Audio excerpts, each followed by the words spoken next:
कैसे इनका स्वागत करूं? यहाँ तक भूल गई कि भीतर बुलाना है। वहीं पर खड़े खड़े हाथ जोड़कर प्रभु को निहारने लगी।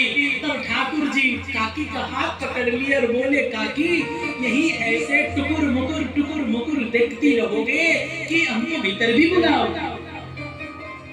तब विदुरानी हाथ पकड़कर ठाकुर जी को भीतर लिया।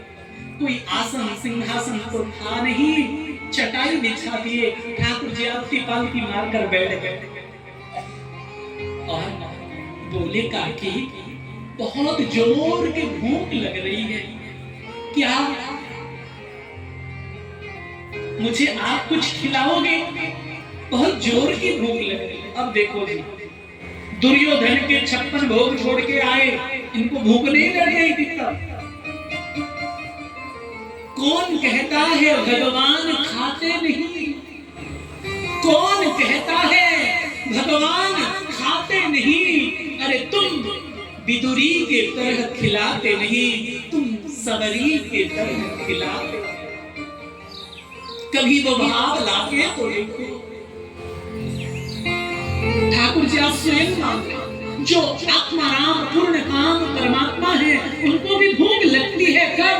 बोले जब कोई प्रेमी सामने आ जाता है, तो भगवान को भी भूख लगती है।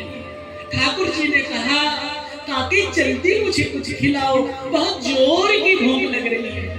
तब विकल हो गई, क्या खिलाओ? दूध दही माखन मिश्री खाने वाले लाल जी, द्वारिका में देवकी मैया और 16,108 रानी अपनी अपनी मन की बड़ी सुंदर सुंदर व्यंजन बनाते हैं, भोग बनाते हैं, हमको पकाते हैं, हमको बहाता नहीं है। मैं क्या पकाऊं, कहां से लाऊं?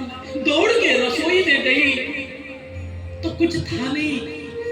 नेक्स्ट भाजी थी, भाजी का भाजी साग थोड़ा सा। ठाकुर जी काकी के पीछे पीछे आ गए, बोले काकी वो भाजी है ना, वो खिलाओ। तो विदुरानी वो भाजी को भगवान के मुखार बिंद कर दिया। भगवान बड़े प्रेम से भाजी को आरोगने लगे, पाने लगे। इतने में विदुरानी के मन में आया, घर में केले के पौधे लगे हुए हैं, देखता हूं अगर पका हुआ केला है तो ठाकुर जी को पका दो। दौड़ के गई है विदुरानी, पका हुआ केला तोड़ के ले आई। ठाकुर जी को बैठी है, विदुरानी केला को ले आई, छिलका उतारने लगी। लेकिन छिलका उतारते उतारते दृष्टि भगवान के मुखार बिंद पर गई और भगवान को देखकर, उनकी रूप माधुरी को निहार कर ऐसी बावरी बन गई, ऐसे प्रेम में डूब गई कि होश नहीं रहा। क्या करूं, क्या खिलाऊं? विदुरानी केले के छिलका को निकाली और महाराज केले को फेंक कर छिलका ठाकुर जी के मुखार बिंद पर पधरा दी और ठाकुर जी भी प्रेम से छिलका को पाने लगे, आरोप में। एक नहीं 4-5 केले का छिलका ठाकुर जी पा चुके थे। विदुर जी बाजार में ही समाचार मिला कि द्वारिका नाथ का रथ गंगा के तट पर गया है। विदुर जी को सुनते हो गया, वो भक्त वत्सल है, सहज सर्वज्ञ सर्वांतर्यामी है, वो भावग्राही है। कहीं भी मेरी पत्नी विदुरानी के भाव को स्वीकार करने के लिए प्रभु मेरे कुटिया में न गए हो, इसलिए बाजार से कुछ रसगुल्ला गुलाब जामुन मिठाई खरीद के दौड़े हैं विदुर जी। जब दौड़कर देखते हैं तो कुटिया के बाहर रत्न पादुका रखी हुई है, समझ गए प्रभु आए हुए हैं। दौड़ के भीतर गए, तब देखते हैं कि उनकी पत्नी प्रभु को केले का छिलका खिला रही है और प्रभु प्रेम से खा रहे हैं। विदुर जी तो विकल हो गए, छाती फटने लगा, दौड़ कर गए, पकड़ लिए। अरे बाबरी, ये क्या खिला रही है? तू छिलका खिला रही है प्रभु को।